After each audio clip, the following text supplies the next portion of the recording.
They will get the top of you. Move, moving up and down again. There's no discharge in the wall.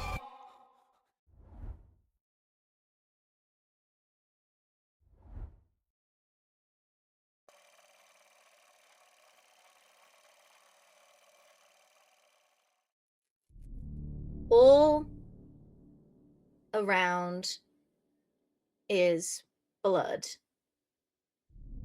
It drips and creeps along the floor, Kim, of the room you have now entered where Silas was completing his main show. You round a corner, you see a curtain. As the pool of blood gets slowly bigger, as you make your way further, and as you turn around and peer back towards the backstage area that previously was so lively,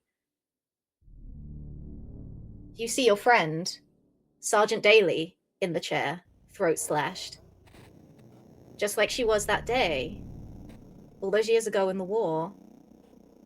On the floor, marks all over her, torn to pieces, with no explanation why.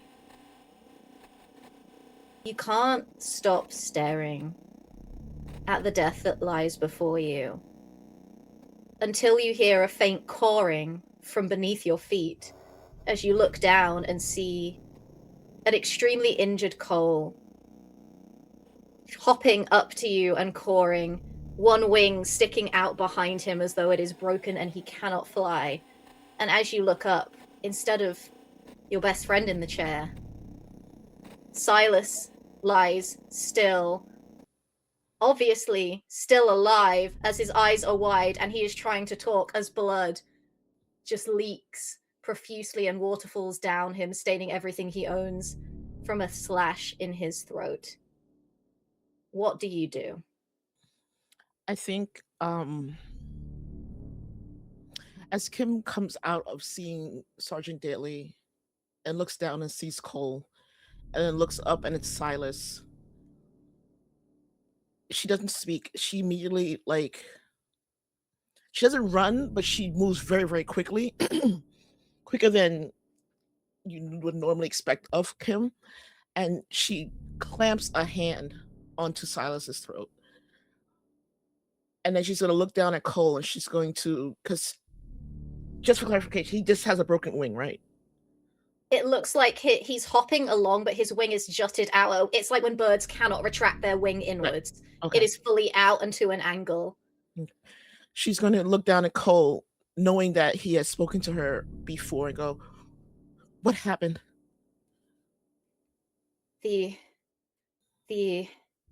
Valentine woman did this. I can't go anywhere. My connection to Artemis has also been severed. So many things happening at once, I cannot.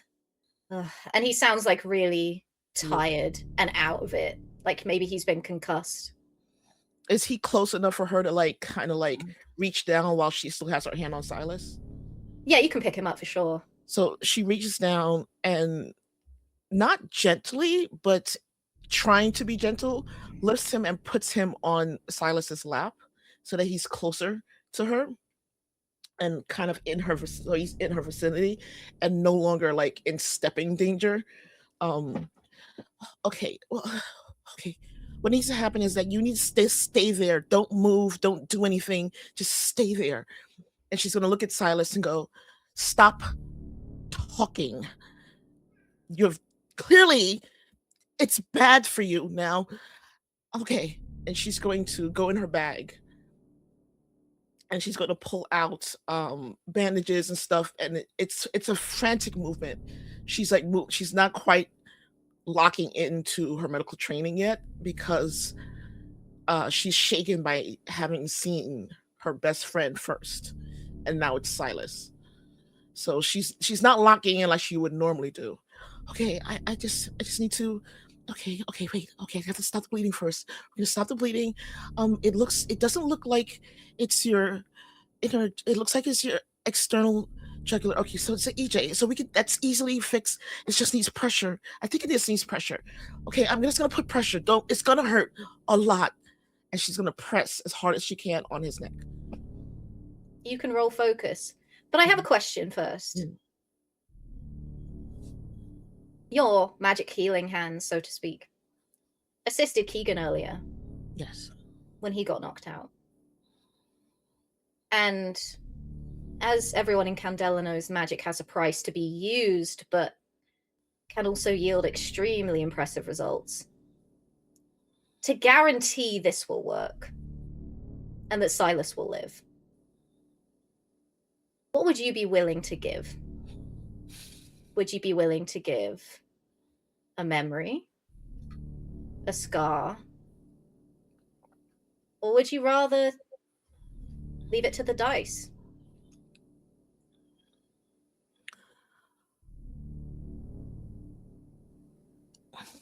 As the bandages start seeping red.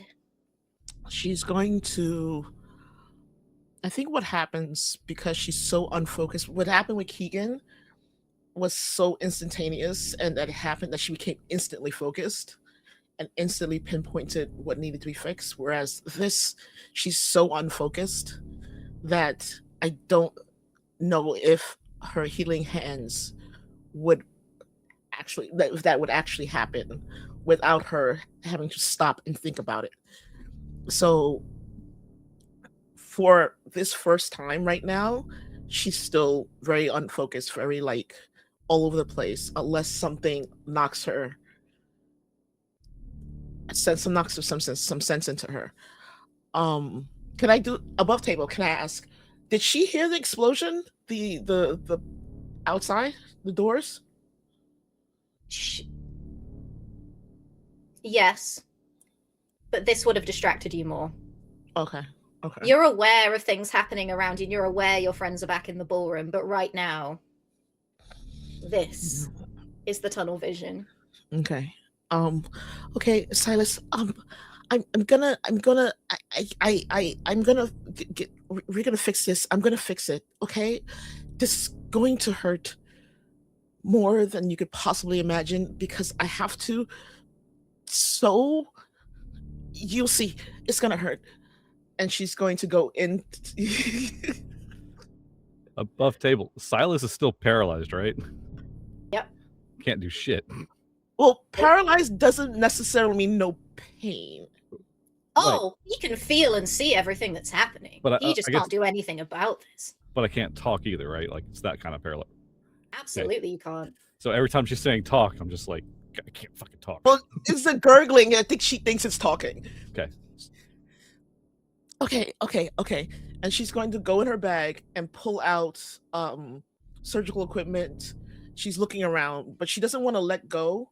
So she kind of like moves Cole over to one side and places what she needs on Silas's lap area. Okay. And she's going to pretty much, as skillfully as she can with the scarring on her hands, start to repair some of the damage in his throat. Roll focus. This is a high stakes roll for Silas. I'm gonna add my last drive for this.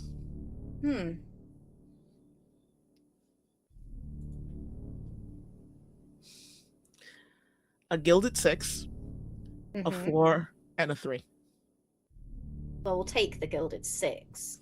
So on your drive back, Silas. Actually, no.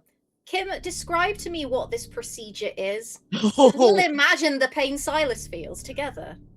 So this procedure. So what's gonna happen is that Kim takes away her hand that she's been holding pressure on, and instead of pulling pressure, she takes 2 fingers and digs into the skin to separate them instead of using a scalpel to cut it open more. So she's separating the skin, thereby tearing it a little bit so she can get to where the source of the bleeding is. and then she's going to pack it with sterilized packing material to try and stop the bleeding so she could see more. And because she's by herself, a lot of this is moving things aside, whereas if she had assistance, she would ask for instruments. So she's kind of like moving stuff around while still holding with one hand. And then she's going to she sees where the bleeding is stopping. She's going to start to sew that area first. Where the actual external jugular is, there are no veins, but where she pulled aside the muscle and the fascia and the skin, there's a lot of nerve endings. So silent screaming might happen. I have a mouth for I cannot scream, but you feel all of it. As Kim stabs you again and again and again, and your throat is sewn. So you won't die. You won't forget this either in a hurry. And you are going to take one more body and take another scar. But you will be conscious. Yeah, And then- you. You're giving me another body right now. Yeah. That's 3 scars for Silas, right? That makes the 3rd scar. You're still alive.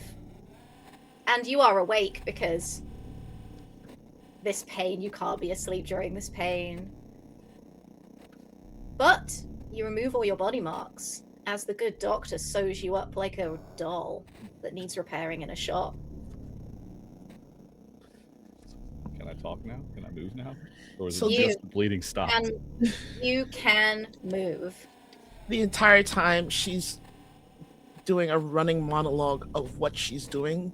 She's telling you that she's moving aside the fascia, she's moving aside, and that she's sewing a lateral stitch along your external jugular, and that she's using I'm using like 3O silk, and like they don't need to take those out. But then we're gonna make sure that the scars aren't a lot, so you're gonna have a lot more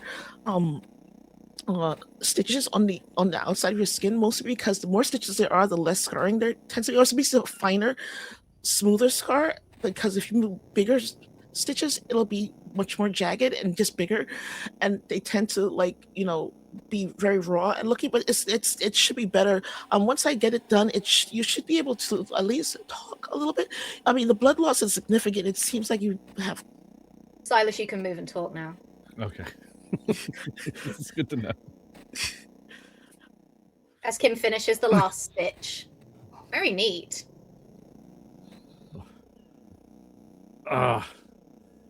Thank you. Thank you, Doc.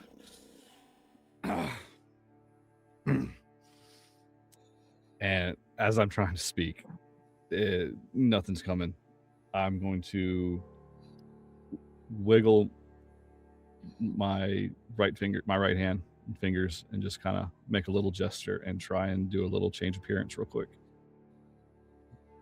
Can you please read out your prestige ability for us, please? So the prestige, magic is usually all smoke and mirrors, but you have one trick you've learned that's real. Roll sense when you perform it, and on a success, take a bleed mark and circle one option. And in this case, I'm choosing change appearance. And what do you look like after you take your bleed mark? Well, who do you look like? I would look. I don't think anyone would know who this character is, except maybe Mason and whoever may have looked into my past. I don't know. Either way, clean shaven, no longer, with the goatee that he has. Clean shaven, hair kind of just combed over a little bit, nice thick head of hair. Still a very same outfit though. I think Hugh Jackman.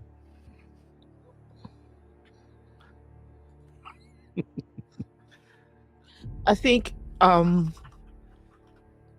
as Silas changes his appearance, because when she first walked in the room, she saw her friend and then saw Silas, and now she's seeing someone completely different. Kim is going to grab Cole and take 3 large steps back. Doctor, it's okay. It's me. It's Silas. No.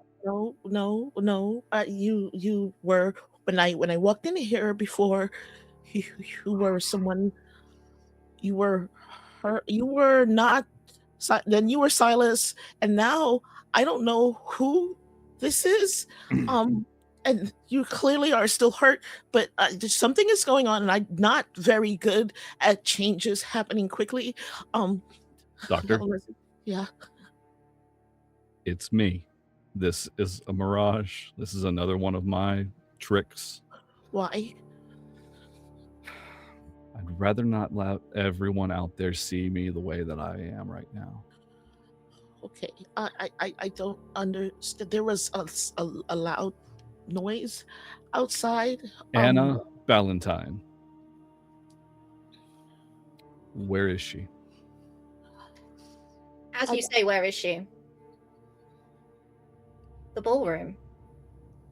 Jazz, Mason, and Victor, you have just been blown backwards by some sort of pulse emanating from Victor's mother. Confused, maybe, as to why that happened, how that happened, where she went, as the lights are now dark and you can smell smoke coming from somewhere in the house. Keegan fully out. A man with a knife still, as he's been blown backwards in the scene. You see as he goes to lunge at Keegan's now unconscious body on the floor. From nowhere, Lachlan Locke comes in, grabs him from behind, and breaks his neck. Well, you certainly make that look easy, don't you? What? I was right there. Mm-hmm. Happened? Oh, he sees you and goes, "Are you okay, lass? What happened?" Just fine. The situation exploded. How's everybody else? And as I ask that, I lean down next to Keegan, doing just a perfunctory check to make sure he's not actually dead or dying. He is alive. Very weak heartbeat. His eyes, that where you have naturally crow's feet and under eye bags, are now lines of burn. You see one of his eyes that has been eye patched, the eye patch has burned off, and one of his eyes is now actually brown instead of green. Lachlan goes and looks at you and he goes, "We've all got to get out of here." And he goes to pick Keegan up, which he does easily. This man is a strong man, despite being of more advanced age than you. And goes, "Wait, where's the doctor and Silas?" Oh, shit. We gotta go. We need to check on everybody before we leave the room. Wait, before we leave the room, was there anything else on the auction manifest that would help us to take care of a situation that's fastly leaving our grasp? I think that train's absolutely fucking left the station. If you let me be honest, you've all got to leave, and I have to muster security to get everyone out. But honestly, I'm taking this one with me to hospital, because I don't care about a fucking thing except my nephew. All right, get out of here. That's the greatest priority for all of us, is to get each other and get out. And I give him a squeeze on the shoulder, and I go to check on whoever's nearest. He starts ushering people at the same time as he is running with Keegan towards like the front entrance where you came in. Victor and Mason, you are on the ground. You see Jazz stand up, obviously injured by this bleed. What do you do as she approaches? Jazz is approaching me and Victor. Yes. And I don't have eyes on Mama Bird. Mama Valentine has left the building after the lights went out, and they are still out, but you see fire. Light is spreading somewhere, and there are still a few torches in this room right now. She is nowhere to be seen. She grabbed that cube, blasted you off, and is gone. I know previously I had clocked the signature of the item. Do I have any trace of it, or is it like she's gone? Because you rolled so well in getting your signal the first time, not in the building. Okay, so she has fully cleared somehow. Okay. Yeah, and when you think about it, How did she move that quickly? I'm going through my primary focus is the objective, which is unavailable. So next is my alternative, which is ensuring that my seer is capable. So I'm gonna check on Victor. Okay, you can freely go over and check on Victor. Victor, are you conscious? Yeah, so I'll be pretty much moving very slowly. You would actually see Victor moving closer to the cane that probably fell out of his hand at that moment. If it got knocked out of your hand, Mason will grab it to bring to you. Okay. I feel like because I got my bleed, technically would have given me a mark for my endurance. I feel like the injuries I would like to take is from the blast. There is blood covering my left eye from the shockwave of that.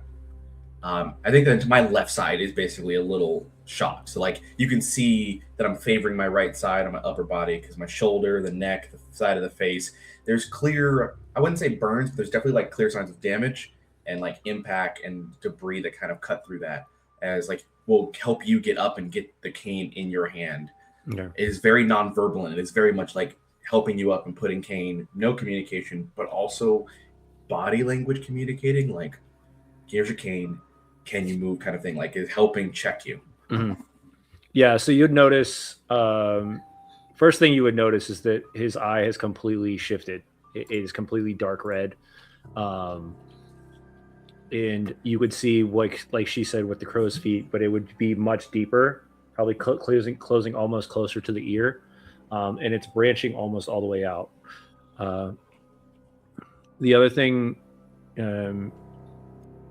you would notice is that similar to how somebody, when they went through either high amounts of concussive trauma, like left side of face is kind of drooping a little bit. Like he is very much so in an extreme state. But it seems to all be internal. I'm all right. And then I see Jazz is approaching, so double checking my Mason playbook. Mason would go with, can you feel the cube? I can barely feel my left side. Contingency. And we'll see Jazz approaching, and we'll kind of like do a cursory, just a check to see Jazz's general condition right now. And apart from a little bit of stumbling, I don't belie any signs of terrific injury.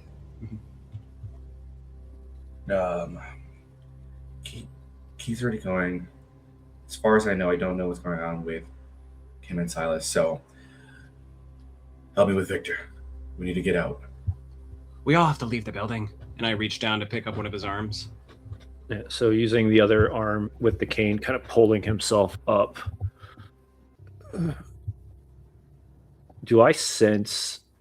I will say with the amount of bleed that was taken, for this moment, it's like having a concussive shock. So Victor wouldn't sense any sort of bleed right now other than what's already radiating around him.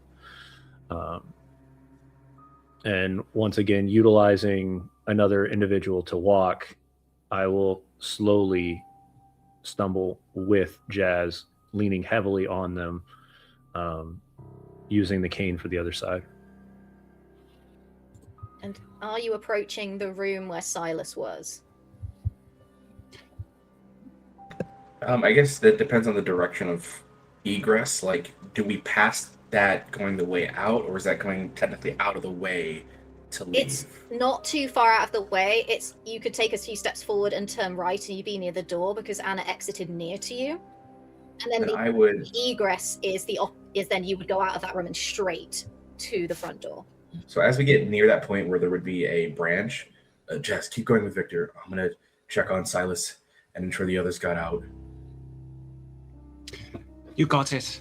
And before we turn back over to Mason, is Locke still in view, or is he like busily taking Keegan out? He is like at the back of a group, ushering a group of people out, and you see he's about to run. Okay. All right. Victor, do you feel well enough, or do we need to take you over to Grand Halen? I'll be fine. I can't sense anything right now. Okay. I know that must be something more significant to yourself than myself, but let's see if we can get some fresh air in ya. And we just keep moving for the door. You keep moving. Mason, you enter the now open door of Silas's room and see, almost comedically cartoonish, a line of blood that seeped from under something in the direction that Silas was. But I don't see. I see the cartoonish level of that. What else do I see in this space? It's just. I want to You get see blood on trail of blood on the floor. You see fire now. It's been a few minutes coming through the back door of this room that would be towards the back of the house as fire and smoke is now approaching. And you hear light cawing from behind a curtain as you can hear Cole in pain. Where's the blood trail going? It's like going from it's flowed towards you and is going to the sort of backstage area where Silas would be after a show, like behind a curtain. How close is the sound of the cawing versus the trail to the curtain where this blood trail's gone? Same direction. Okay, then yeah, I'm gonna go that direction, following the immediate sounds of duress. I wouldn't say cautiously, but not like timid. I'm going prepared for anything, just in case.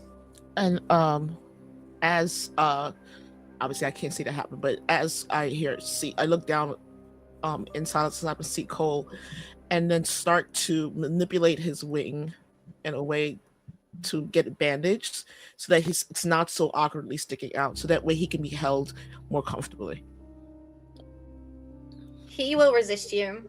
As you hear in your minds, everyone now in this room, Mason, Silas, and Kim, an ungodly scream, a human scream, as you try and touch Cole's wing. Get off me.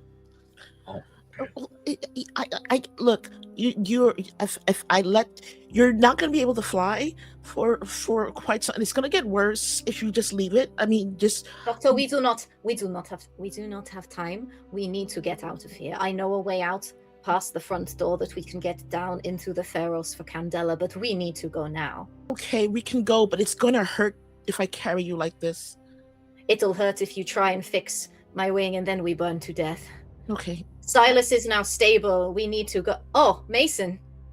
And you hear Cole's voice in your head as a bird looks at you. Just go, please, with your assistance, could you help us exit this slowly burning room? Because I see who behind this spot right now? You see Kim stood 3 steps back from someone not Silas, sat in a chair with Cole in their lap. You would recognize this person sat in the chair as Silas's old rival Vale, and only you would know this person at this time. But the voice I'm hearing is not out loud. It's in your head. It's obviously from Cole. Okay. But there's this individual. I see Vale, no Silas. No Silas. Mason, that was Silas. Well, first it was Coriana, which I don't understand because and then it was Silas, and then I had to fix what was going on there because he was gonna bleed, and now it's not who. I don't know who that is, but Doctor, it's okay. He knows. Mason, I have to be clear on something. Help us get out. Help, please. Do I know about the fact that this could happen? I'm gonna say for free, with how long you've known Silas, this makes sense to you. Yeah. Okay. Because I know about. I just didn't know if that's something that could happen.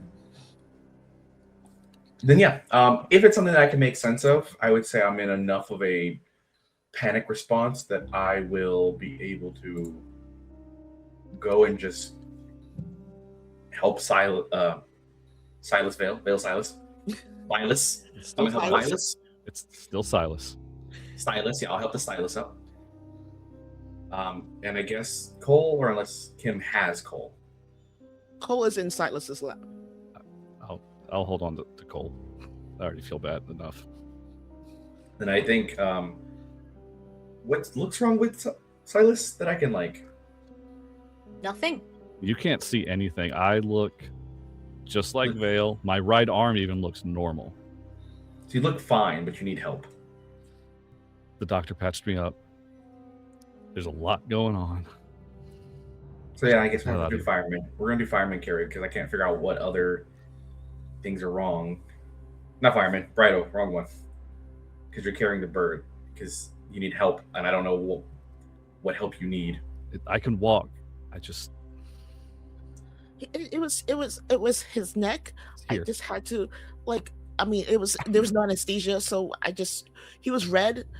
He's yellow now, so he has serious injuries. So, but he was red before, which was critical, but now he's yellow. So you need to assist him out the room.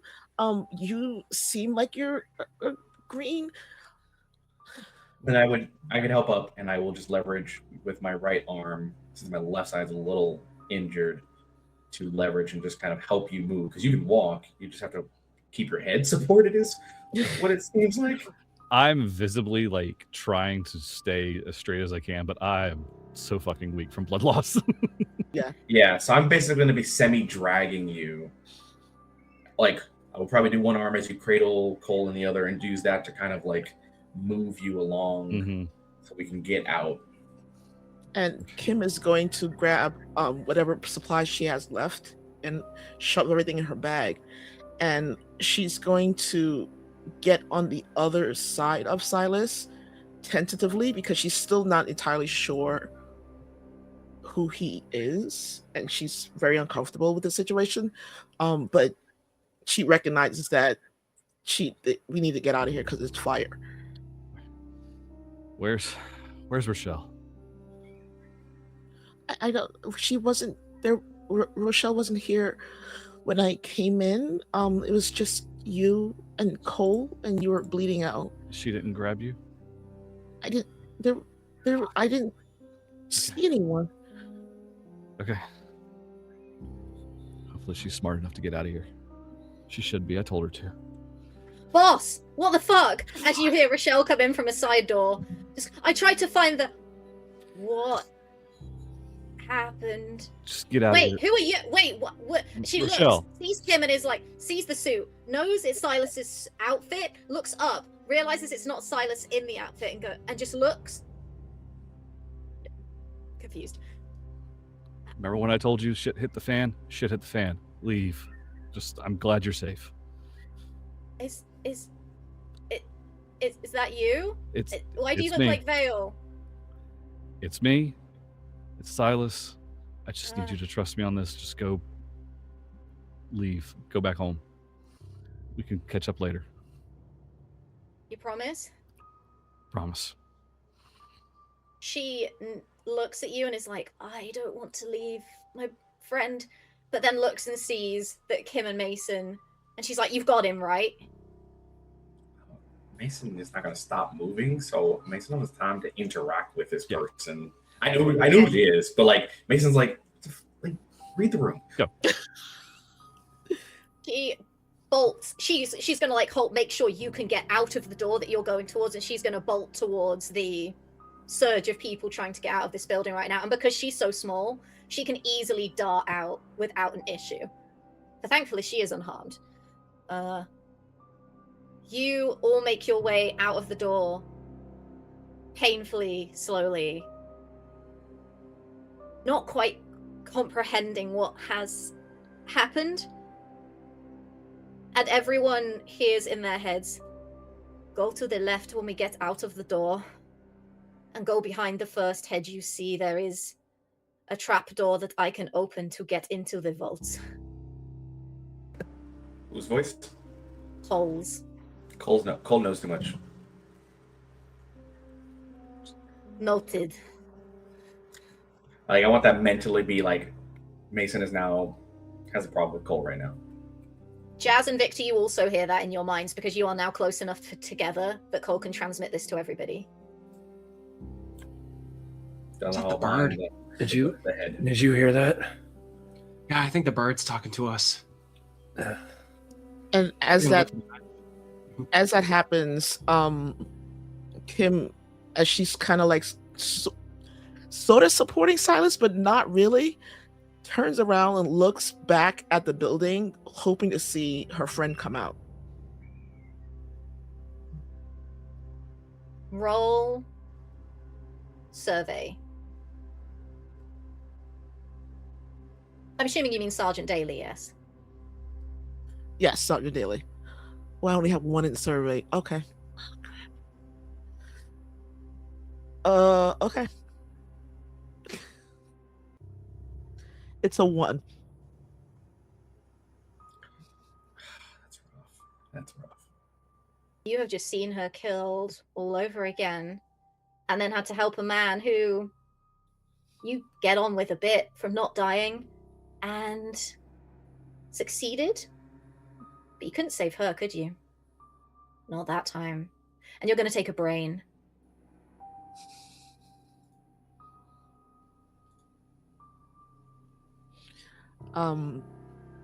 She's going to turn back and go, kind of like tuck herself in more into Silas and go, earlier you were my friend, Corey, and she died. I don't know how you did that, but I've been trying to figure out a lot of things, and now we are out here, and you're changed again, which tells me some things, but I was able to save you. Can you, why were you, Sergeant Daly? I'm sorry, Doctor. That I'm a good magician, but that was not your friend. This that you saw, it's just been me.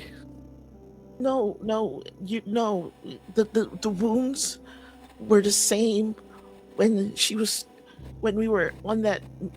torn apart. We were on that mission. The wounds were the same, and then they changed to your neck wound, so they were the same before. So she was there. She had to be there, right?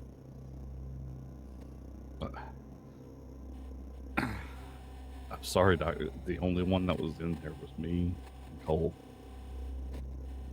But I thank you for helping me. But I don't know this other sergeant friend you're talking about. You're not making sense. There's a lot of things that don't make sense right now. I just got my throat slashed by a woman I slept with. Victor, make a survey roll to hear that final comment. Would I be close enough for that? They are catching up to you, yeah. Ah, okay. Because you and Jazz, because just Jazz is helping you, so you are slower than Kim and Mason helping Silas move. I mean, survey's only 1, so it's...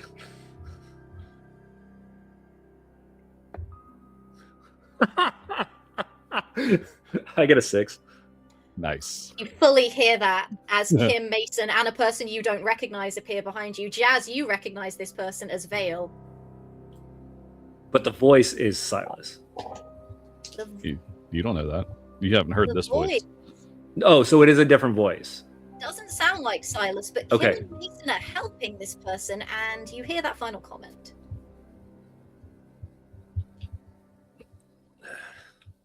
What? Who is? Are you hearing voices? Hey, Turner. Who's that next to Dr. Kim? So another magician. And I'm taking in the clothes. I know I've seen this face before, but the context doesn't make sense.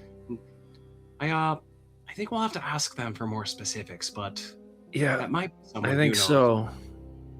Maybe with a cane.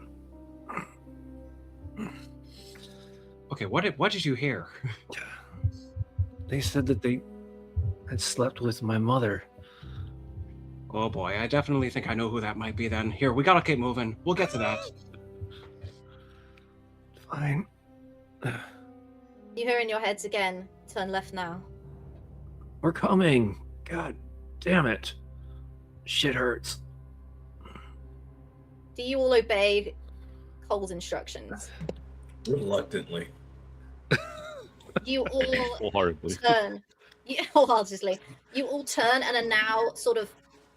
You're out of the building. You're now in the front part of the gardens, and you turn left to the entrance to some sort of pathway behind hedges, and you all converge together. How in the far is top. the O'Shea estate from our chapter house? I mean, you're in the eaves, and your chapter house is in Groundswell. Far. Hold on. Exactly how does this link up with the vault? If you come with me, I'll show you. I don't think that's really the point right now. God damn it. Okay. Here, can you manage? Yeah, I can hold. Right. I'll take both hands and like lean against the cane sideways to prep pop myself. Doctor or Mason, would you please mind placing me on the ground? I cannot hop down of my own volition right now. Yeah. Mason looked at Kim to do it. She doesn't even think about it because at that point she's a little annoyed at Cole for not allowing her to fix his wings. So she's just going to unceremoniously take him out of Silas's hands and place him on the ground, none too gently. Okay, good. Because if you dropped him, he would have taken a body, and that would have been on you. You put him. Cole on. You half-heartedly put Cole on the ground, but not enough to injure him. And he goes, "Oh, I see how it is now." Hops to a little further along, and sort of bird plops onto the ground, and you see a slight dark grey mist emanate from Cole as an illusory floor disappears, and you see a full trap door that you can now open. I could have learned that trick. How do you think I get around so easily? Easy peasy. Well, you can fly. That's got to be at least one boon to you. Yeah. Well, how do you think Artemis gets around? Mason is side-eyeing Cole. Doesn't. I'll take the cane and like tap the trap door. Can you just get this thing open? Yeah, I had put you down or released my hold on you, so I leaned down, I grabbed the latch. Oh, it's a turny, like a submarine door. Okay. I have exactly 0 dots in physique, so it probably takes me 10 seconds longer than anybody else, but I go for it. Yep. You can do it for free. It's just I like the idea of Jazz, the smallest person there, like opening a massive door. Yep. I have an important question from Mason, just for context. I'm assuming Mason had no idea that this trapdoor was an option. Mason is going to fuck you off for the rest of the day. Yeah. Yeah. Yeah. Okay. Cool. Yeah. Mason's not happy. That's 2 trapdoors that have escaped your attention now. Slacking. And one of them, more so, one of them that apparently was known about and I was not informed of. So we got problems. Do you all descend? Yes. I reluctantly. Victor, it's another long iron staircase. I'm sorry. Someone can help you down. It is wide enough for someone else to help you, but all right, back at it. Clang, clang, clang for 4 stories down. As I'm assuming you closed the trapdoor behind you. Yes. Big time. It's dim light down here, but enough to see by as you descend. For some of you, a painful descent, a long descent down. And finally, you hit a solid floor, which feels similar to the cave tunnel-like floor you had before. And in front of you, you see, again, the massive astrolabe signature door, circular of Candela. And Cole goes, "Sorry to be a bother, but could you hold my eye up to this astrolabe, please?" And Kim's going to pick him up and just hold him up, but kind of like this, in a way. Hold him like a chicken. Yeah. In front of the door. You see a small beam of light hit Cole directly in one of his eyes. And then the mechanics spin, the door divides. And you see a shimmering, grayish green light, curtain, portal. It looks as though someone has hung a sheet of pure light in front of you and it's now swaying in the breeze. And he goes, well, now you'll see how we get everywhere we need to go. If you would please go through the curtain. Sucks. Silas is missing this. Silas is right here. Oh boy. Let me see the cane. I'm helping you enough. Have I experienced the curtains before? Nope. I just walked through it. In for a penny. Let's go, boy. All right. Kim follows. There's a lot that you've not been told. Also, this curtain feels...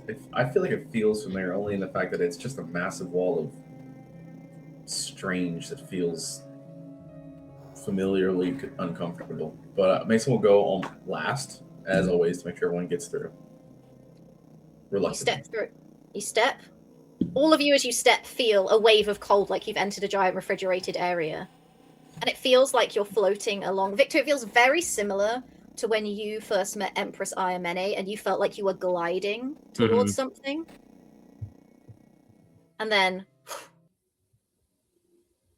you are in a place you recognize. You are outside the same vault door as you were previously, where Youngest was held. And that door is blown to pieces. Debris everywhere. Limbs scattered over the exit and in the corridor in front of you. And you hear wind blowing inside. Limbs? For fuck's sake. Yeah, limbs. There are limbs on the floor. What happens here? Like, lots of arms and legs, exclusively arms. Are they Yeah, you know, whatever. this- You know, a bit of everything, a variety pack of limbs. Like, Yeah. dozens Is this of like people. research? Like There's at least researchers 4. or There's at least 3 legs, 5 arms, someone's head. So, at least 3 people. Okay. As Kim steps through and sees all this carnage, everyone's seen this before when they went to investigate previously at that other house. They see a switch happens and she goes, okay, there are people hurt here. Who can walk? Who can actually walk without assistance here? Right here. Okay, Jazz, I need you to go into the, upstairs, find out if you can find Artemis, and find out if anyone else is hurt. Go now, quickly. Mason, are you injured? No. Okay, please go. Bleeding. Okay, can you walk with? Can you just put whoever that is down? I need you to check the other rooms to make sure there's no other injured people. I'm gonna check and make sure there's no one on down whatever other hallway there is. Just to clarify, there's a hallway. There's the iron stairs up to the chapter house directly further along the hallway in front of you, and the room with the blown off astrolabe door to your left, which is where limbs seem to have been thrown out into the corridor. So From Mason, there. yeah, Mason. Yes. She's sending Mason into that room, Jazz upstairs, and she's going to survey the rest of the hallway to make sure there's no one alive. Is that the same room that Youngest was in? Yes. Yeah. Victor will not even stop. He very slowly, but he will cane his way into that room. Okay. Mason's gonna do damage control assessment and see if what happened in there. Silas would do very much the same thing. Okay. I reluctantly make my way up the stairs. The room is nearest, so we'll do the lads first. You enter the room. Blood everywhere. At least 5 different bodies in many different parts now. men, women, all in similar outfits, though. At the very end, you hear a clang as you feel the chamber that held youngest shuts. And you see Artemis, glasses off, hand missing, scarred down one side, so many gashes on their body, slumped and sat inside the container as their eyes leak black mist that you sense is deadly. You know this is deadly. And they go, sorry, I couldn't come to help you. I got a little bit preoccupied with some visitors. It turns out that the circle who went to Grey Slate wasn't as missing as we thought. A circle. Unfortunately, they're now all around you, and unfortunately, again, that was my doing. What the hell happened? I fear they lost their minds. Where's You can come out now, and you see outside of the bleed container, peeking around the side, the fuzzy grey silhouette of youngest. And they go, I'm sorry, I was scared. You said outside the container, so Artemis is in it, and youngest is out here with us. Victor will raise his hand. I'm here. Starts walking towards you. Well, kind of Floating. towards you that is faster than humanly possible, and they go, oh, you're safe, and will grab your hand. Nothing happens when they grab your hand this time. They go, I tried to help, but they smelt wrong. They smelt wrong like before, like when Silas fried the thing that was in the doctor's bag, and Please, calm down. Show me what you saw. Looks at Silas and Mason and goes, oh, you're okay. Oh, Silas not so much. Mason injured. Just a flesh wound. So youngest can see through. It's like, and do you let youngest communicate with you? Mm-hmm. Just roll a sense for me, please. That's fine.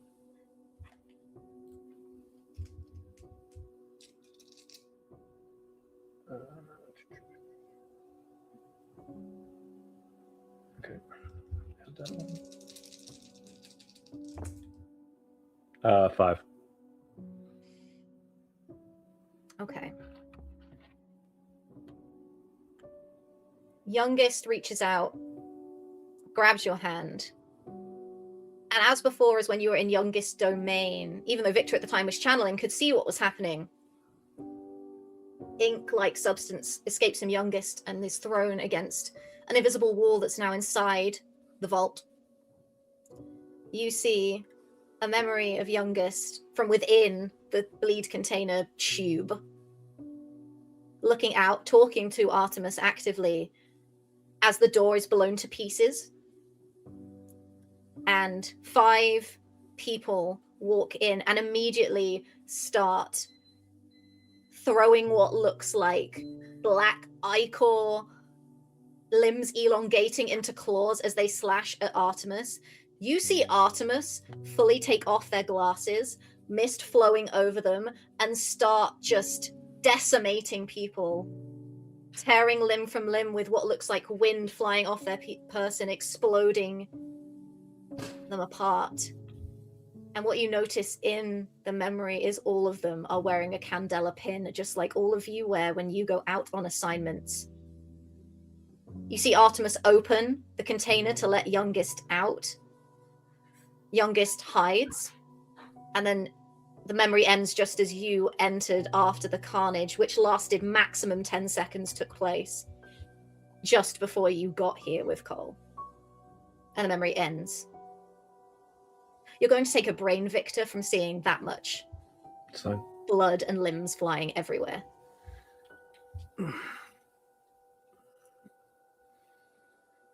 I thought they were you, so I didn't attack them immediately. And then Artemis let me out. And then they went in. And they're bad family.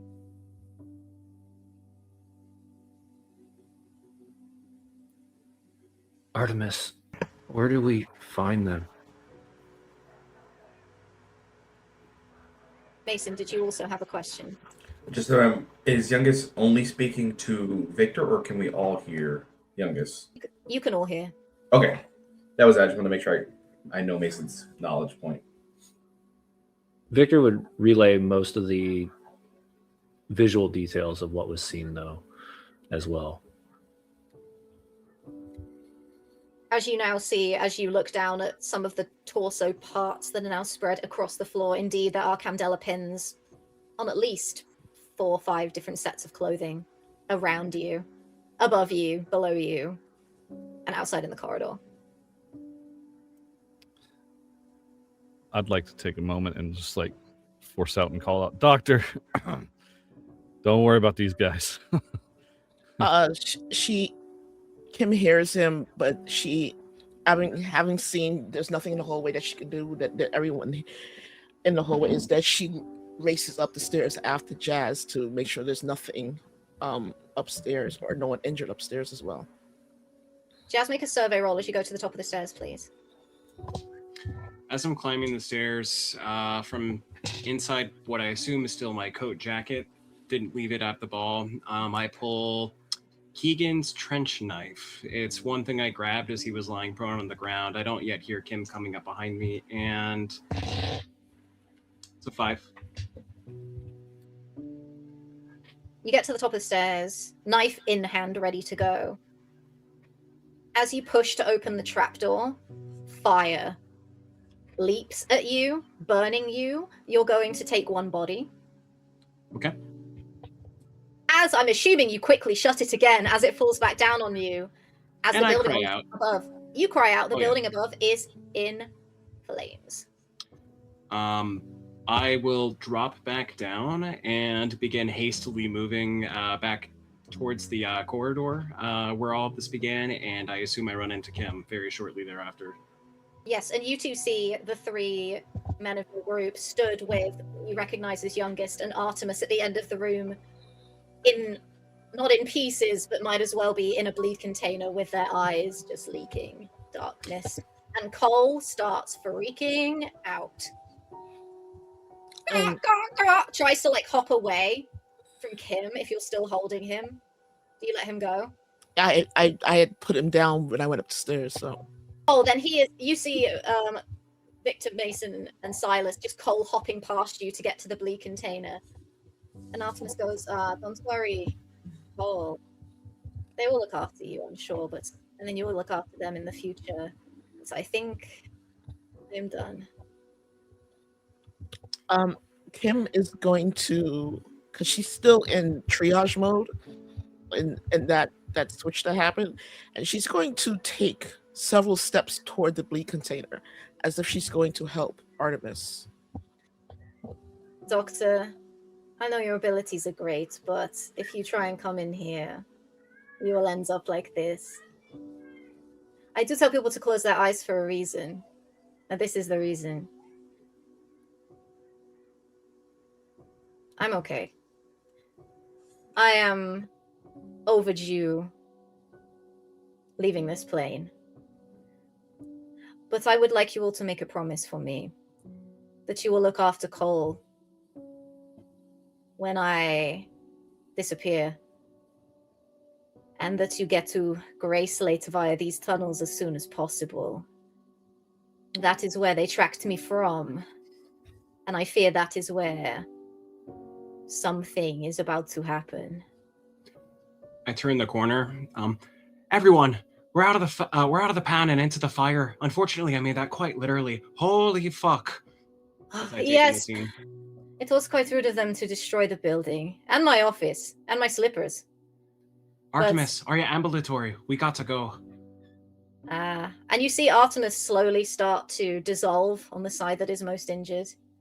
I go, don't worry, Miss Keebler. I sense that Keegan is somewhere receiving treatment also, which is good. But if I can do you one final service to ease my passing, so to speak, do me a favor, unlock the port that you used to speak to Youngest from before, and I will try and protect at least one of my circles one last time.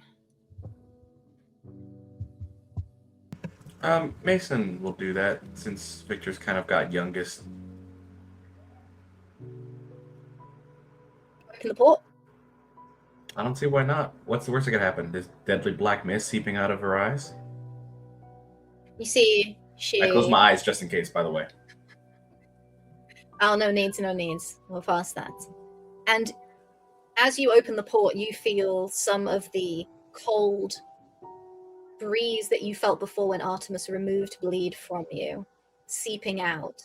You see it seeping out in a paler grey form as it goes all around your feet like you're walking on a misty moor just before sunrise. And all of you can remove 2 bleed marks from yourself as you feel yourself inexplicably lighten in the presence of something extracting and containing the bleed placed upon you by unknown forces. Silas, you notice your arm heals a bit, and everyone else that's taken bleed-related injuries, although you still look fucked, you look less fucked than a second ago. As the mist and the mist, Kim, you feel a nice cold breeze. As the mist then retracts back in, and you see Artemis start to dissolve faster on one of their sides. They go, last assignment. Don't let the world end, I guess. No pressure. Paul, I love you, and I'm sorry.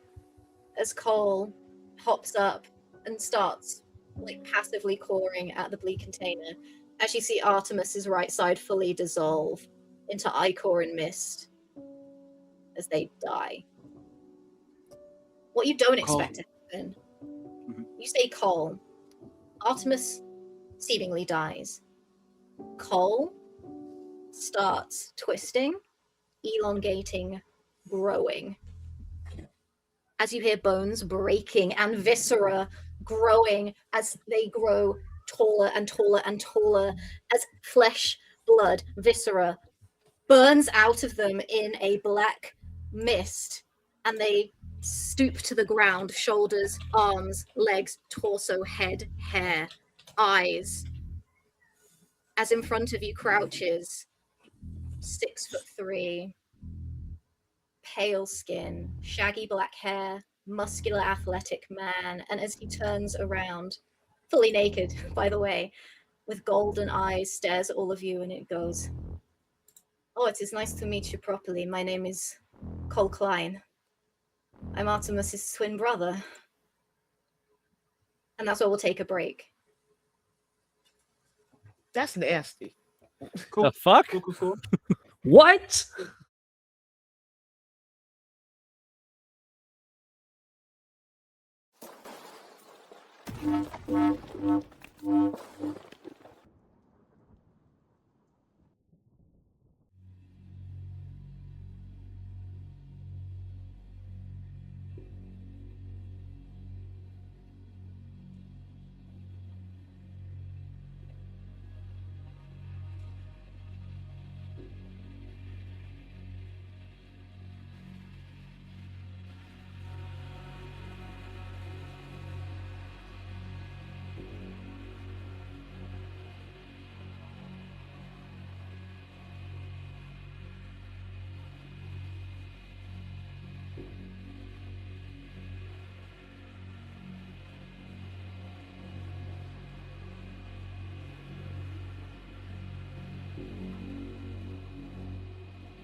In front of you is the hunched over form of who claims to be Cole Klein, Artemis's never mentioned twin brother,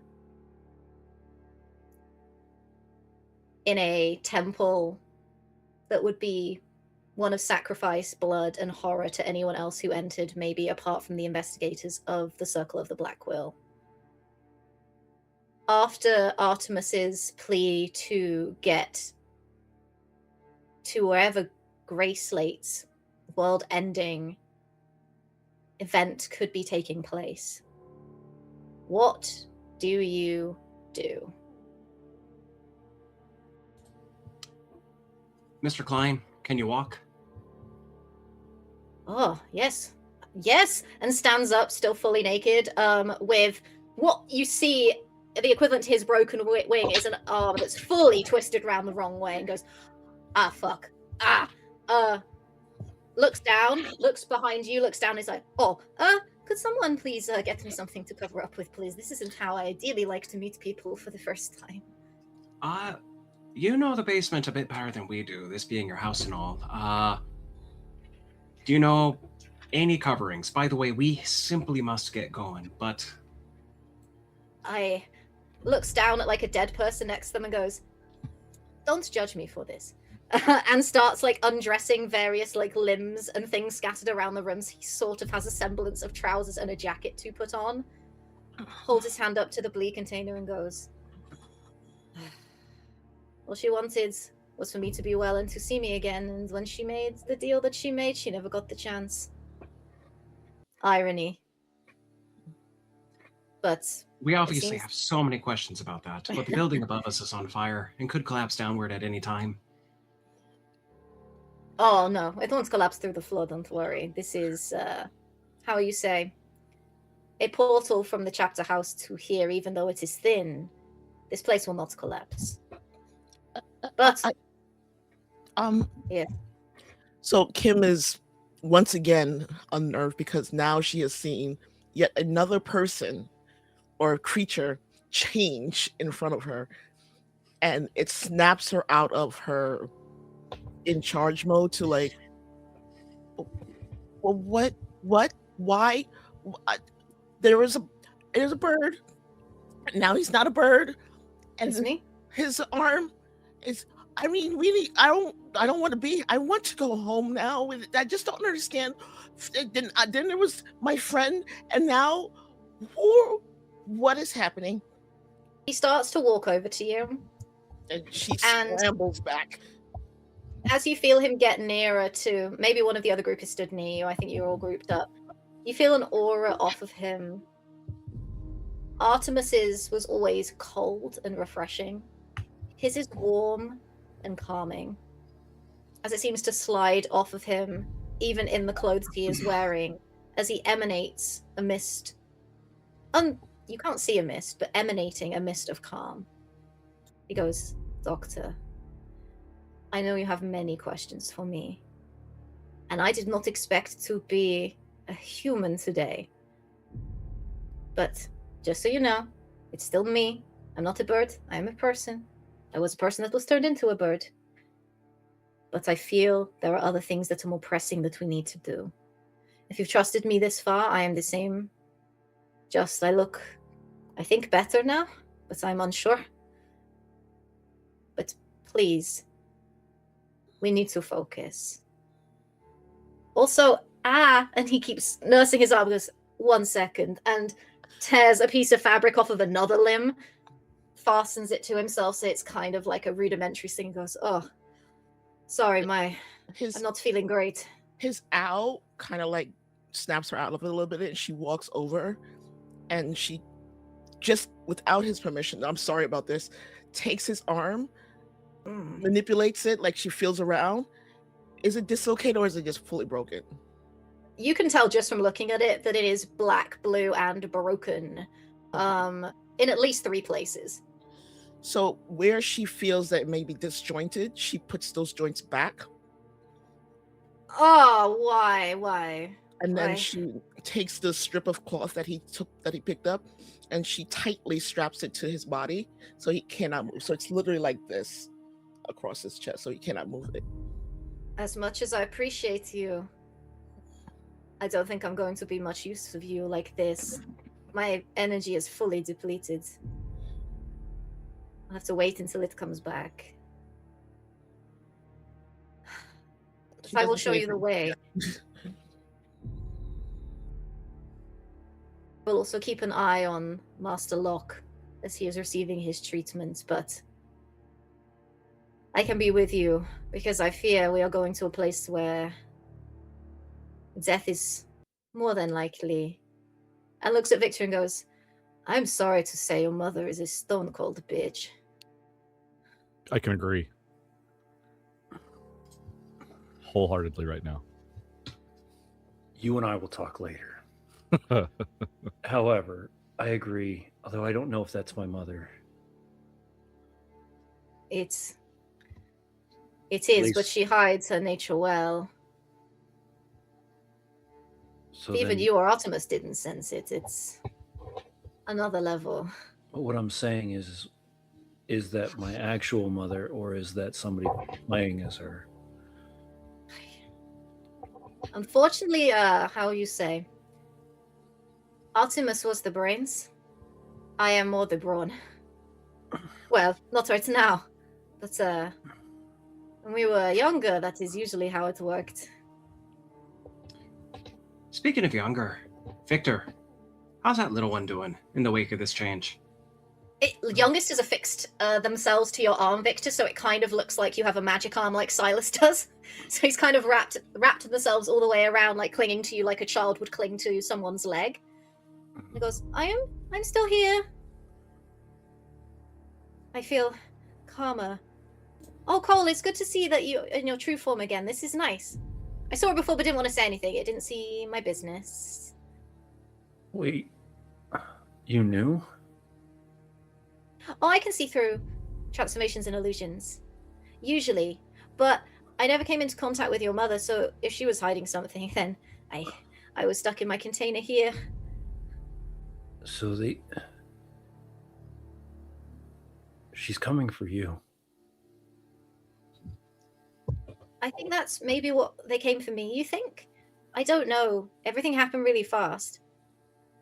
No. Why would your mother want me? Wait. You did always smell a bit like family. It's weird. Like Mason. Mason also smells better.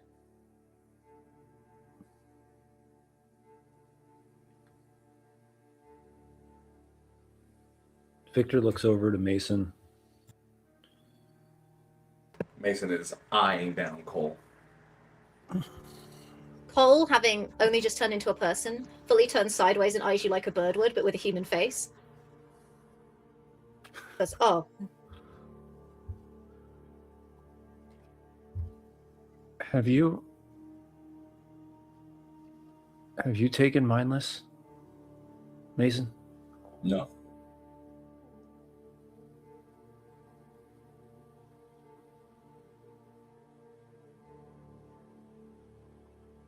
Are you sure?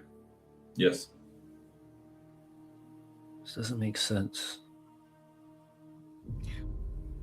Do you think, and Youngest looks around at the people, the pieces of people around, he goes, if they had bad family in them, did they take Mindless?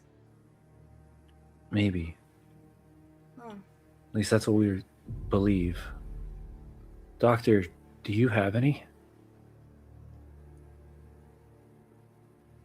Yes. I have the original formulary. I have the original formula. I don't have whatever that treat version is, but yes. Can I see it? And she's gonna hesitate a little bit and look over at Mason and then look at Silas. And then she's gonna hand over a singular vial of Mindless. Okay. We need to know what it does. We need to understand why you think it's family. I know what it does. The original formula was to focus our soldiers. If they already had focus, if they're Doctor, already... but that's not what I mean. You don't see what I see. You don't understand what I'm talking about. This is something that's different. It makes no sense to those that considered me. I've been medicating you for years. With the original formula, so I know what it can do to people like you. Youngest. What we don't know is what the new Mindless is doing. That's the difference. He's going to grab the vial. He's not going to open it or anything, and he's just going to get it close to Youngest. Do you sense anything? It's not like the bad family one. It seems a little fuzzy. I don't like it, but it's not what made me angry before when you were here. Well, Youngest, it sounds as though we're going to be leaving Cole here for his own sake and safety. But if they were coming here for you, leaving you behind would obviously be a bad thing, with the house being burning down and all in all. Do you have any interest in helping us to investigate by coming to Grey Slate Sanatorium?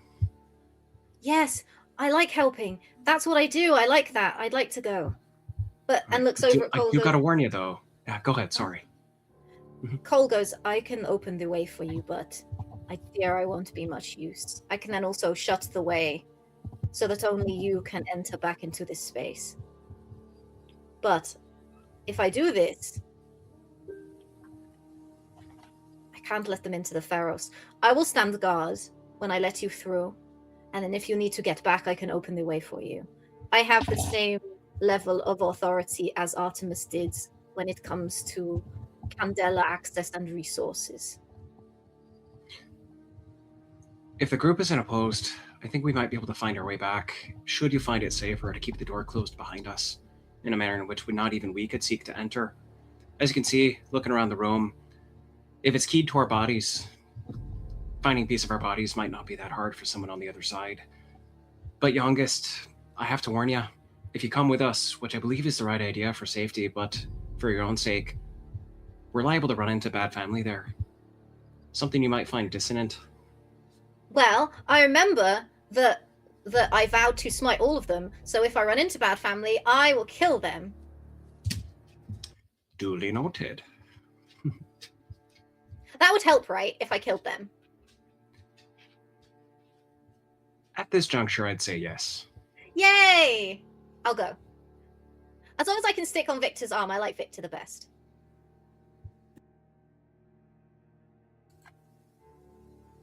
Strangely enough, can you help me?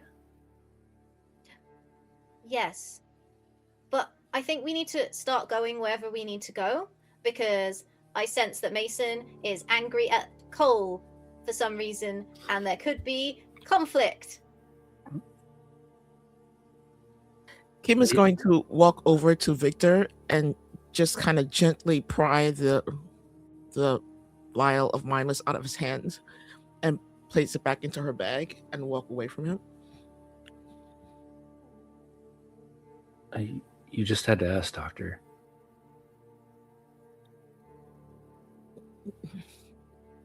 There's no more talking. We need to go. Cole starts kind of limping, but being able to move under his own volition out of the room towards the exit and turning right back towards the curtain that you just came from to enter this space. Whenever you're ready, I can open the way. Victor looks at Cole and he goes, "Do you know what an alchemist is?" I believe Artemis would have been considered an alchemist. Why do you ask? No reason. Just a word I've heard. Oh. Cole's gonna roll it. See if he can remember books. He goes, oh! I remember when Artemis was reading a tome. Alchemist was mentioned.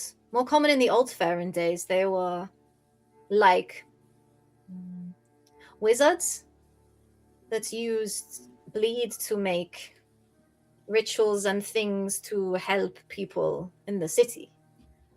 But there are also bad alchemists that wanted power for themselves. But it's not as much of a common practice. You need a lot of raw skill and senses and power to become an alchemist. Artemis even would consider themselves a beginner.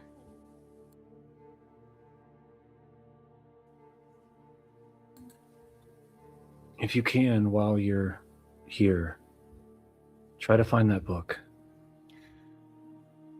Victor, I'm afraid books will have to wait for another day. No, seriously. I need you to find that book. Okay, geez, I'll go look in the library, but I'll make sure I'm near the gate to open it for you. No. Those gates have to stay shut. We'll make our own way back. I think he's right. What library? The entire chapter house upstairs is on fire. Cole gestures around, even though everything's covered in blood. He's like, maybe there's a tome in this room. There's lots of shit here I don't understand, but I could try and find the book if it is. I'm sorry. You guys say keep it locked. We need to get back. And if Cole can make it so that only we can come back, why would we not allow him to make it so only we can come back?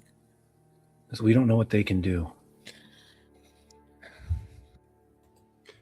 Dr. Mason. Campbell, Yes, Jess. the people that we interacted with back in that ballroom were capable of abilities none of us would understand. And I fear what that might mean with reference to what they could do should we be there and there be a way open specifically to us, leading right back here. We'll be potentially taking them exactly what they want by bringing the little glob with us. No offense, youngest. But if they want to come back here, there's no need for us to make it easier for them. And she's going to look over at Mason and go, because de facto leader, she's going to look at Mason for a decision because she doesn't feel comfortable knowing that there's no way back. So you just look at Mason? She's like staring at Mason as if to like expecting him to make a decision about this. Mason just looked at you and goes, what? I don't know if they understand the ramifications of not having a way out. Like they're talking about a mission. They're talking about a suicide mission. That's what this is. Do you want to stay then? No, that's not what I mean. That's not what I said. I'm just saying that if Cole, if he can fight. Let me make this clear. We're going. It's close behind because it doesn't matter. Chain of command's broken.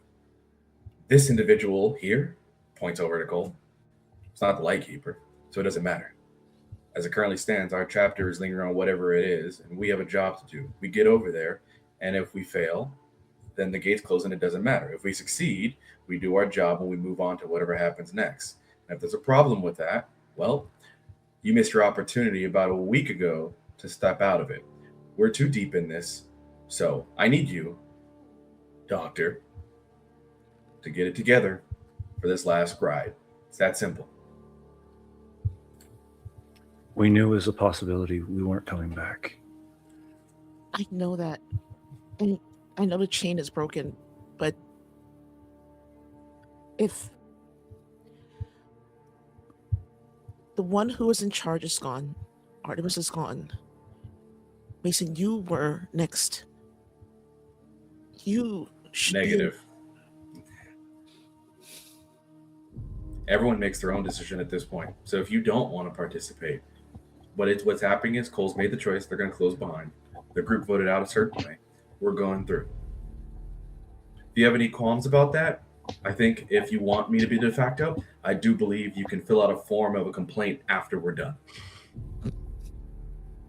Cole looks at Mason and goes, unfortunately, we don't really have a HR department right now. Cole, you're not in charge. I don't need to hear from you. Dr. Kim, Yes. if we survive, the sanatorium's just over in the Seidel. It's a few blocks away from where I take my typewriter to be repaired. Sanatorium. We either die, we become captured, or when we succeed, we walk out. Now, And if we're captured or we die, I don't want them finding their way back here any easier than they would would otherwise. it's not open yet, right? Cole hasn't opened it. As it's going, now you points to Cole. Open it. We got work to do. Okay. Looks at the rest of the group. I am no condition to fight you now, Sergeant Briggs, but maybe another time. And holds their now human eye up to the light beam that comes out. As you see the astrolabe rotate, open. And again, you see the curtain. Everyone, file in. Cole, close it behind. Yes, sir. On the way out, I reach down and I grab, without going out of our way, any of the light Candela insignia pins off of bodies, just as a sign of respect to what we're actually seeking to do here. You can absolutely do that.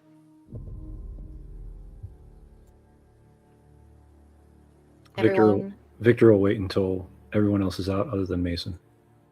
Yeah, once everything's set. There were chairs down here that broke, right? Chairs? Right, there were like chairs down in this area of any kind. I feel I know where this is going, but yes, there were chairs. Wooden chairs? Roll for wooden chairs. What am I? I know what you want.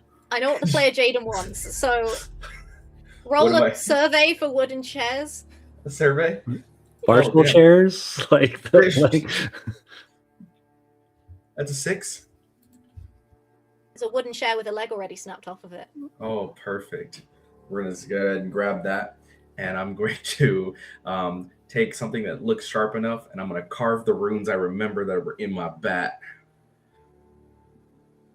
Just to convey this to the audience, they're not magical runes. They're not magical. This baseball bat is not magical. Mason fully believes with his whole chest that this is a magical baseball bat that does extra damage to entities from beyond the flare. But really, it's just Mason hitting so hard that he instantly kills them with either the leg of a chair or baseball bat. That happens. You now have a replacement wooden baseball bat. And now I got new reliable. Oh, reliable to new reliable. Mason walks through the gun. And so that it's just me and Victor, because I think Victor has an interaction before we go through. Yes. I'm going to ask youngest, do you think you can secure my leg? Oh, you mean like a brace? Yes. That sounds fun. I'm gonna do that. Like squiggles down you like a slime to your leg, fully like attaches and wraps around, and you feel youngest like grip and tense against you and goes, "How's this?" Tries to move the leg. Is it moving better? You can move perfectly. I'm gonna look over to Mason. Carving new reliable. You realize that's a waste of time, right?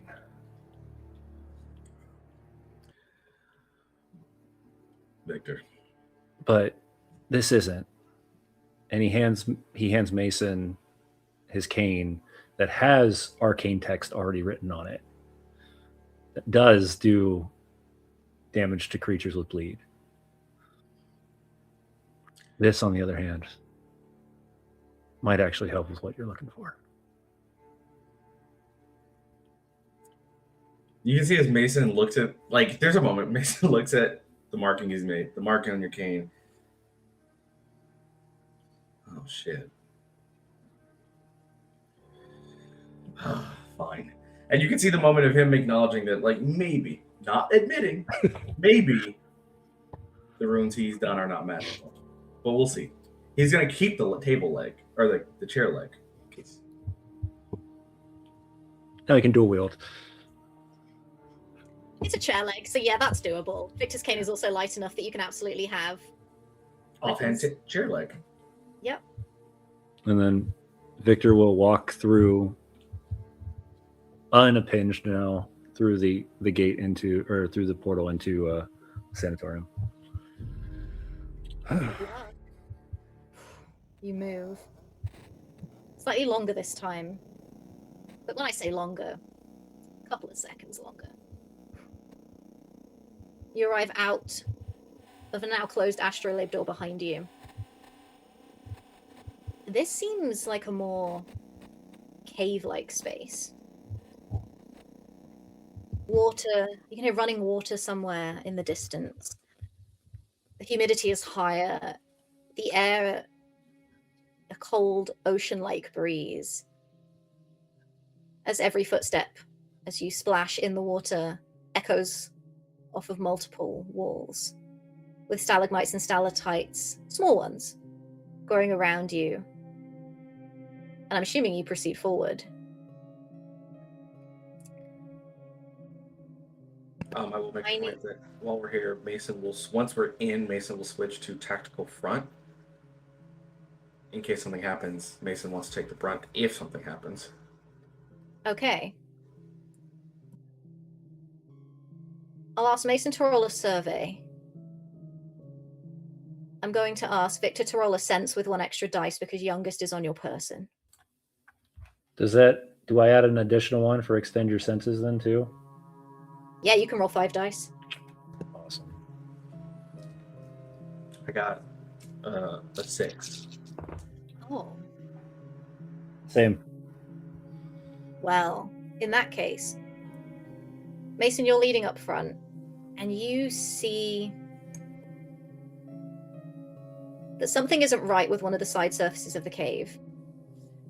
You trace your hand along it and realize there is a door you can push here that isn't where it should be.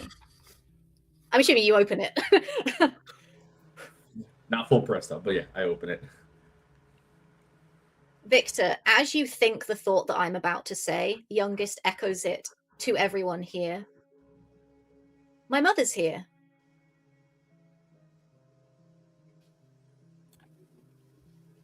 That was my concern. I want it to be known that if I was any other character, I would have the internal thought of, let's keep Silas away. But if it wasn't for the fact that my other mother almost ripped his head off, I would say let's keep Silas away. But let us continue. We continue down the passageway. Slap against the water, slap. No clang of the cane this time. Victor is now supported by the youngest, supporting the middle. As you move along, the cave starts to get wider and wider and wider. As you sense you're going more off the beaten path of the well-constructed corridors of Candela. As you open out into a wide, tall room. I say room, giant underground cave. And Mason and Victor, you know where you are. You've seen this before. Victor multiple times before. In front of you there is many stalagmites and stalactites with water dripping off of them, some iced, some uniced. A huge black onyx sarcophagus in the middle of the room, with, and up the far end, a gigantic, what almost looks like jagged mouth or more, made of the various rocks just described, with now a faint green mist oozing off of it. And stood in front of the mouth is a red cardinal, and next to her, a woman painting. In a seated position, fully focused on her canvas. as you enter from the back. What do you do as you approach? Knife back out. Do I recognize the woman painting? I know it's from behind, but I recognize this You place. do. I don't know. Because it's been long enough, I'm going to say roll a sense, Mason. And anyone else who wishes to do so can also roll either a read or a sense. Read. That's a 2 for sense. You do not recognize this person. Okay. Got a 6 on a read. Double sixes. Double sixes. How fitting that Mason the just fucked person... up. How fitting that the person that crit is Jazz. Because as you get nearer this person, you sense Keegan and Patrick. The same energy that radiates off of Keegan as empathy and intelligence and family and friendship oozes off of this woman sat painting. Victor, as you stare at the painting, the signature of it, why you can't go into the room in your house without injuring yourself. Her masterpiece still unfinished, yet there before you, is exactly the same as what harms you. And Silas, both of them seem relaxed, calm. As Anna Ballantyne looks behind at you and the rest of your group, clocks you and her son and his friends and the doctor. Oh, you have joined us. I'm so happy. Victor, you made it, and I see you with youngest. Now, I think a family reunion is in order, for Moore is very excited to see her youngest again. Oh, and I sense my recruits are no more. Well, you brought youngest to me anyway, so I will thank you for that. Edith turns to the woman next to her. You nearly finished, darling? See the woman turn to her and go, Dr. Ballantyne, I'm nearly finished. And then my son Patrick will be made whole again, and not the imposter that sits in his skin. Of course. All right, that's enough of that. Oh. Journalist. That's me. Jazz Keebler, New Fair Daily. Edith, I believe this is the young woman who wishes to court the imposter. Edith goes, well, then she is irrelevant. Yeah, about that. I would like to wing the knife at the painting. Okay, if we're starting it, because I've been holding on to a table leg to Mama's face. I've just been We will resolve the knife first. Jazz, make a control. Okay. Okay. Because if we're throwing knives in hands.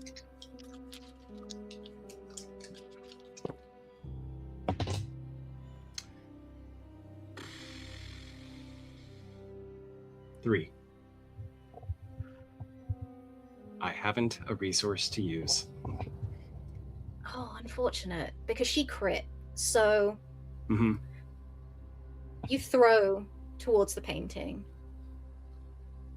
Anna Ballantyne's arm extends a humongous grey, elongated, clawed hand, catches the knife in midair, retracts.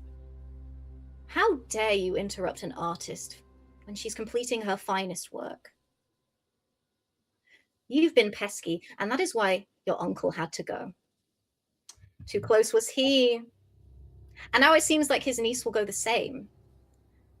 Victor, why don't you come and join me? For your true family is here. And here, and it gestures to the mouth in front of you. Oh, you don't know, do you?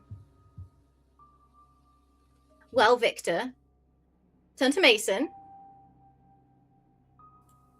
Mason, turn to Victor. I'll look at Mason. And unfortunately, Keegan isn't here, so I will Mason does speak not. for him.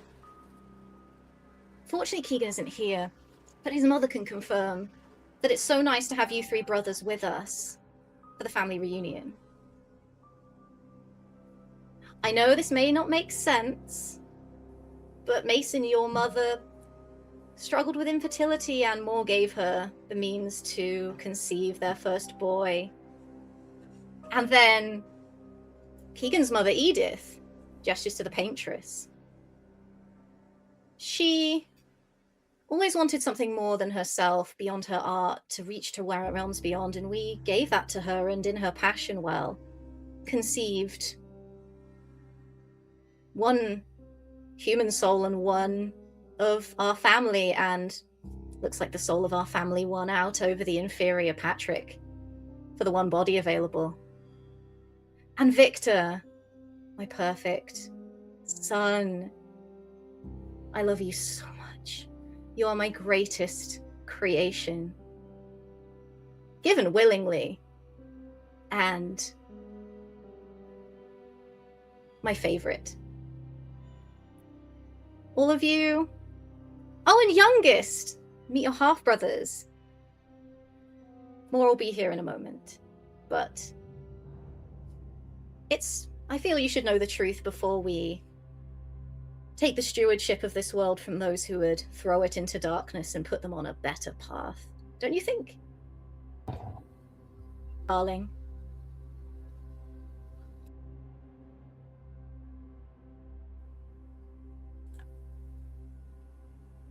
I'll look at Mason.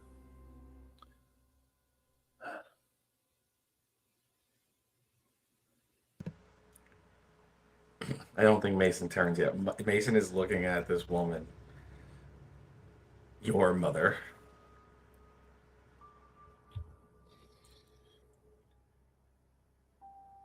There's a deep focus. Mason is seemingly choosing not to process anything that was just spoken. See, this is why the three of you are special. We have the body, just as at Mason. We have the mind, who isn't with us. And then the soul of Victor. The trio, complete together. Isn't it perfect? Aren't we perfect? You talk way too much. Oh. Well, I also like action. Isn't that correct, Silas? Or Vale, whatever you're going by at the moment. You me the whole fucking time. I'm gonna lean over towards Victor. Like, I'm still looking at his mom. I'm gonna kill your mother. It's not my mother. And I still have this table leg that is I do believe it is a thrown weapon of mass destruction.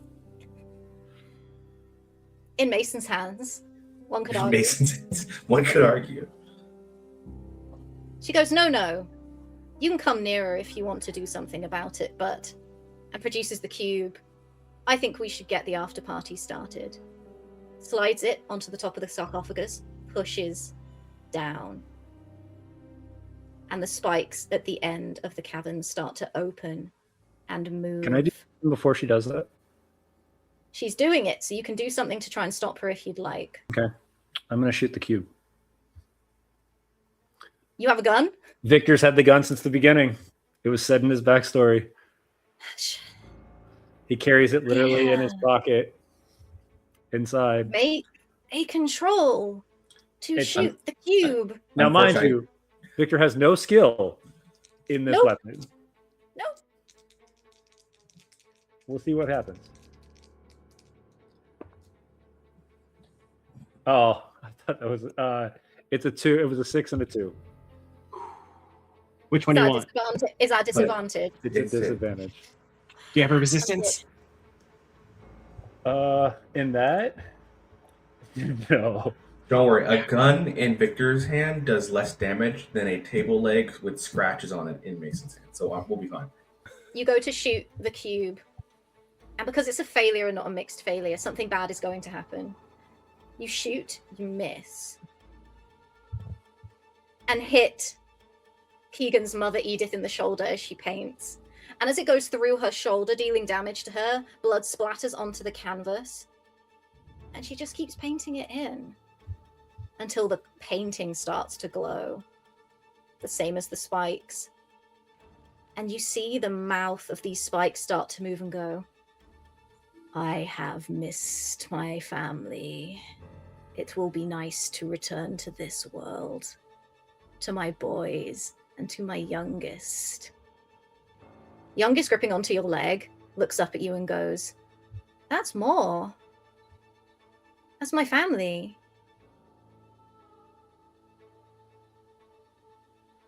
But you're my family. What do you want to do? Youngest, still wrapped around your leg, but sort of pops out slightly to face the two women and the Moor. Moor, why are you hurting people? That's not what we did. Does it make sense? We're supposed to help. The mouth says, they cannot be trusted. They will plunge the world into darkness and war and death, and family burdens will be held, ties will be broken. Have you not seen the war, youngest? How many were ripped apart? If they are mindless, they will be more susceptible to our wisdom. Youngest, you see, even though they are amorphous, looks confused and goes, but we're supposed to help them get there themselves. That's just controlling people. I'll place my hand on the aphromorphic position where youngest is. You don't have to go if you don't want to. I'm so lonely, Victor. But I've been here for millennia. And I don't want to hurt people. And they hurt people. Looks at Anna Ballantyne, your mother, and goes, you hurt people, you're mean. She goes, youngest, we want you and Victor to join us to help. Youngest goes, no. Victor, I think it's time to kill your mother. Basically, Sergeant Briggs. Mason is walking forward, twirling the cane like, being like. Well, if it's come to, Anna Ballantyne goes, if it's come to this, then I can't let you take the cube away. We must leave the gate open for them to come. Happy New Year.